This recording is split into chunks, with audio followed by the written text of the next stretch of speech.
America के ऑर्लीन्स में मौत का तांडव हुआ। नए साल के पहले दिन एक आतंकवादी ने भीड़ पर ट्रक चढ़ा दिया, 12 मासूम लोगों की हत्या कर दी, 30 लोगों को घायल कर दिया। लखनऊ में आज एक लड़के ने अपनी 4 बहनों और मां की बेरहमी से हत्या कर दी और फिर वीडियो बनाया। दिल्ली में एक नौजवान ने अपनी वाइफ से दुखी होकर आत्महत्या कर ली। मरने से पहले पूरी बात का ऑडियो रिकॉर्ड किया, उसे रिलीज कर दिया। तो सबसे पहले अमेरिका में जो आतंकवादी हमला हुआ है उसकी डिटेल्स आपको बता देता हूं। अमेरिका के लुइसियाना स्टेट के न्यू ऑर्लीन्स में न्यू ईयर सेलिब्रेशन के लिए जुटे लोगों की भीड़ पर एक आतंकवादी ने ट्रक चढ़ा दिया। इस दहशतगर्द ने पहले जश्न में शामिल लोगों को ट्रक से कुचलने की कोशिश की। इसके बाद ट्रक से उतरकर भीड़ पर अंधाधुंध फायरिंग भी की। इस आतंकवादी हमले में 12 लोगों की मौत कंफर्म हो चुकी है। 2 पुलिस वालों समेत 30 लोग बुरी तरह घायल हैं। अब न्यू ऑर्लीन्स पुलिस के साथ साथ अमेरिका की सेंट्रल एजेंसी FBI इस मामले की जांच कर रही है। यह आतंकवादी हमला न्यू ऑर्लीन्स शहर के फ्रेंच क्वार्टर इलाके में हुआ। हमले के बाद पुलिस ने पूरे इलाके को घेर लिया। आसपास के 8 ब्लॉक्स को खाली करा लिया गया। पुलिस ट्रक की जांच कर रही है क्योंकि इस बात की आशंका है कि ट्रक में विस्फोटक हो सकते हैं, बॉम्ब हो सकता है। इस हमले के बाद न्यू ऑर्लीन्स की मेयर ने माना कि यह हमला आतंकवादी हमला था, जिसे पूरी साजिश के साथ, पूरी तैयारी के साथ अंजाम दिया गया। पहली बात तो ये है कि हम सबको ये पता होना चाहिए कि न्यू ऑर्लियंस शहर पर आतंकवादी हमला हुआ है। अभी इस मामले की जांच चल रही है। अमेरिका में इस तरह का ये पहला हमला नहीं है। गन कल्चर के कारण भीड़ पर फायरिंग की खबरें लगातार आती रहती हैं, लेकिन आतंकवादियों ने भीड़ को ट्रक से कुचलने का तरीका यहां पहली बार इस्तेमाल किया है। FBI इसकी जांच कर रही है। जब इसकी डिटेल्स सामने आएंगी तो पता लगेगा इस हमले के पीछे आखिर किसका हाथ है। आज सुबह सुबह एक शख्स लखनऊ के नाका पुलिस स्टेशन पहुंचा। उसने अपना नाम अरशद बताया। अरशद ने पुलिस को जो बताया उसे सुनकर पुलिस वालों के होश उड़ गए। अरशद ने कहा वो अपनी मां और अपनी 4 बहनों का मर्डर करके वहां आया है। 5 की लाशें शरणजीत होटल के कमरे में पड़ी हैं। पहले तो पुलिस को लगा ये शख्स पागल है। इसके बाद अरशद ने पुलिस को बताया उसने एक एक करके 5 को मारा है। पहले मां की हत्या गला दबाकर की, उसके बाद दुपट्टे से बहनों का गला दबाया, फिर ब्लेड से उनके हाथों की नसें काट दी। और इसके बाद पुलिस अरशद को लेकर होटल पहुंची तो कमरे में चारों तरफ खून ही खून बिखरा हुआ था और 5 लाशें पड़ी थी। पुलिस ने फॉरेंसिक एक्सपर्ट्स को बुलाया। लाशों को पोस्टमार्टम के लिए भेजा गया। ब्लेड और दुपट्टे को सील किया गया। होटल के मैनेजर से पूछताछ की तो पता चला अरशद अपने पिता बदर और मां आसमा के साथ 30 दिसंबर को इस होटल में आया था। उनके साथ अरशद की 4 बहनें, 19 साल की अलशिया, 18 साल की रहमीन, 16 साल की अक्सा और 9 साल की आलिया भी थी। अरशद ने बताया कि वो आगरा का रहने वाला है। पिछले 10-12 दिनों से यहां वहां भटक रहा था। पहले अजमेर गया, फिर लखनऊ आया। कल रात उसने अपनी मां और बहनों को जबरदस्ती शराब पिलाई, उनके मुंह में कपड़े बांधे और उनका गला दबा दिया। जिनकी मौत गला दबाने से नहीं हो पाई, अरशद ने उनके हाथ की नसें काट दी। पुलिस ने पूछा उसके पिता कहां हैं तो उसने बताया कि मां और बहनों की हत्या के बाद उसने अपने पिता को रेलवे स्टेशन पर छोड़ा था और वहां से खुद सीधे पुलिस स्टेशन चला आया। नए साल पर एक बुरी खबर दिल्ली से भी आई। दिल्ली में एक नौजवान कारोबारी ने अपनी वाइफ के साथ विवाद की वजह से सुसाइड कर लिया। घटना दिल्ली के मॉडल टाउन की है। यहां बेकरी और कैफे का बिजनेस करने वाले पुनीत खुराना ने फांसी लगा ली। सुसाइड करने से कुछ घंटे पहले देर रात 3 बजे पुनीत खुराना ने अपनी वाइफ मोनिका से फोन पर बात की थी। पुनीत खुराना का अपनी वाइफ के साथ डिस्प्यूट चल रहा था। दोनों ने म्यूचुअल कॉन्सेंट से तलाक के लिए अप्लाई भी किया था, लेकिन बिजनेस के बंटवारे को लेकर झगड़ा हो रहा था। इससे परेशान होकर पुनीत ने आत्महत्या कर ली।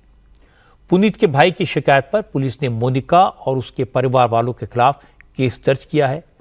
पुनीत के परिवार वालों का कहना है कि उनकी बहू की वजह से बेटा चला गया, इसलिए बहू और उसके परिवार वालों को सख्त से सख्त सजा मिलनी चाहिए। मेरे बच्चे को टॉर्चर करके जाती है। मेरा बच्चा चला गया, मेरा बच्चा चला गया। इतना तंग करती थी मेरे बच्चे को, बहुत तंग किया मेरे बच्चे को। अंदर ही अंदर पीता रहता था, बोलता नहीं था कि माँ बाप को टेंशन ना पड़े, टेंशन ना मेरे माँ बाप को। मेरा बच्चा मेरा चला गया, मैं दुख देख के चला गया। नहीं बोलता था लड़का, कोई बात ही नहीं कर, हम बोलते रहते बच्चा अपना निकाल। नए साल के पहले दिन आज सुबह सुबह महाराष्ट्र के जलगांव से भी एक परेशान करने वाली खबर आई। कल रात जब पूरी दुनिया नए साल का स्वागत कर रही थी, आतिशबाजी हो रही थी, उस वक्त जलगांव के पल्हाड़ी गांव में घर, मकान, दुकानें और गाड़ियां चल रही थी। पल्हाड़ी गांव में दो गुटों के बीच झड़प हुई। इसके बाद पहले पत्थर चले, तोड़फोड़ हुई और फिर चारों तरफ आग लग गई और अब पूरे इलाके में कर्फ्यू है। झगड़ा महाराष्ट्र सरकार के मंत्री गुलाबराव पाटिल की गाड़ी को रास्ता न दिए जाने से शुरू हुआ। गुलाबराव पाटिल खुद मौके पर नहीं थे, उनकी वाइफ इस गांव से गुजर रही थी। भीड़ देखकर ड्राइवर ने बार बार हॉर्न बजाया। बस इसी बात से नाराज होकर भीड़ में शामिल कुछ लोगों ने ड्राइवर से झगड़ा किया, बहसबाजी हुई, बात बढ़ गई। मंत्री महोदय के सपोर्टर वहां पहुंच गए। गुलाब पाटिल की वाइफ तो वहां से चली गई, लेकिन मंत्री के समर्थकों और लोकल लोगों के बीच झगड़ा हुआ। भीड़ ने पहले पत्थरबाजी की, फिर कई दुकानों और गाड़ियों को आग लगा दी। हालांकि कुछ ही देर में पुलिस मौके पर पहुंची, मामले को शांत कराया। जलगांव पुलिस ने इस मामले में 7 लोगों को गिरफ्तार किया है। महाराष्ट्र में एक और इसी तरह की घटना बीड में हुई है, जिसके कारण महाराष्ट्र के एक और मंत्री धनंजय मुंडे की मुश्किलें बढ़ गई हैं। बीड में एक सरपंच की हत्या के मामले में धनंजय मुंडे के करीबी वाल्मीकि कराड़ पुलिस की गिरफ्त में है और अब बीड के लोगों ने इस केस में धनंजय मुंडे के खिलाफ आंदोलन शुरू कर दिया है। सरपंच की हत्या के मामले में दूसरे आरोपियों की जल्दी से जल्दी गिरफ्तारी की मांग की जा रही है। आज मसाजोग गांव के लोगों ने जल सत्याग्रह किया। गांव वालों ने एक झील में खड़े होकर विरोध प्रदर्शन किया। 9 दिसंबर को बीड जिले में मसाजोग गांव के सरपंच संतोष देशमुख की किडनैपिंग के बाद हत्या कर दी गई। जांच में पता चला कि मामला रंगदारी से जुड़ा था, एक्सटॉर्शन से जुड़ा हुआ था। कुछ लोग एक कंपनी से 2 करोड़ की रंगदारी मांग रहे थे। सरपंच संतोष देशमुख ने इसका विरोध किया था। इसके बाद देशमुख की हत्या हो गई। रंगदारी मांगने वालों के साथ वाल्मीकि कराड़ के रिलेशंस का पता चला। वाल्मीकि कराड़ परली से विधायक और महाराष्ट्र सरकार में मिनिस्टर धनंजय मुंडे के करीबी हैं। धनंजय मुंडे अजीत पवार की एनसीपी के बड़े नेता हैं। उनके करीबी व्यक्ति का नाम मर्डर केस में आया तो जाहिर है सियासी माहौल गर्म हो गया।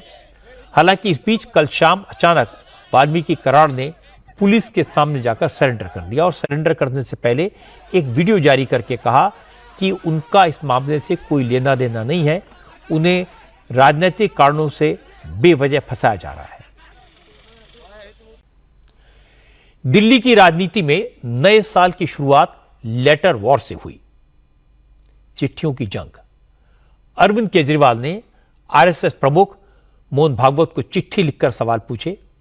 जवाब में दिल्ली बीजेपी की तरफ से केजरीवाल को चिट्ठी भेजी गई और नए साल में 5 संकल्प लेने का सुझाव दिया गया। शुरुआत अरविंद केजरीवाल ने की। केजरीवाल ने मोहन भागवत को चिट्ठी लिखकर पूछा, क्या आरएसएस बीजेपी के गलत कामों का समर्थन करता है? केजरीवाल ने लिखा, बीजेपी चुनाव में खुलकर पैसे बांट रही है, गरीब, दलित, पूर्वांचली वोटर्स के वोट कटवा रही है, लोकतंत्र को कमजोर करने का काम कर रही है, फिर भी आरएसएस बीजेपी के लिए वोट क्यों मांग रहा है? क्या संघ बीजेपी के इन गलत कामों को सपोर्ट करता है? मोहन भागवत को 10 लाइन की चिट्ठी लिखकर केजरीवाल तो राजस्थान में बालाजी के दर्शन करने चले गए, लेकिन उनकी चिट्ठी को लेकर आम आदमी पार्टी के नेताओं ने बयानबाजी शुरू कर दी। संजय सिंह ने कहा कि बीजेपी को जन्म देने वाला संगठन आरएसएस है। बीजेपी सारे काम संघ के इशारे पर करती है, इसीलिए बीजेपी के कामों पर आरएसएस प्रमुख को जवाब देना पड़ेगा। अब आपको आज की अच्छी खबर बता दूं, आज नए साल के मौके पर प्रधानमंत्री नरेंद्र मोदी ने किसानों के कल्याण के लिए बड़े फैसले किए। 2025 की सुबह कैबिनेट की पहली मीटिंग में प्रधानमंत्री फसल बीमा योजना को 2026 तक कंटिन्यू करने की मंजूरी दे दी गई है। अगर बाढ़ हो, सूखा या ओले गिरने की वजह से फसल का नुकसान हो तो बीमा के जरिए इसकी भरपाई हो पाएगी। कृषि मंत्री शिवराज सिंह चौहान ने बताया, अब बीमा के सेटलमेंट में टेक्नोलॉजी की मदद ली जाएगी। किसानों को जल्दी से जल्दी क्लेम मिल सके, इसकी कोशिश की जाएगी। तो आज नए साल के मौके पर एक और अच्छी खबर आपको बता दूं, आज जम्मू कश्मीर से ऐसी तस्वीरें आई जिन्हें देखकर आप सरहद पर तैनात हमारे जवानों की बहादुरी को सलाम करेंगे। इस वक्त जम्मू कश्मीर, हिमाचल और उत्तराखंड के ऊंचे इलाकों में जबरदस्त स्नोफॉल हो रहा है, बर्फ गिर रही है। कारगिल और लद्दाख के इलाकों में कई फीट मोटी बर्फ की परत जम गई है, लेकिन इन मुश्किल कंडीशंस में भी हमारे जवान पूरी मुस्तैदी के साथ सीमा की हिफाजत के लिए तैनात हैं।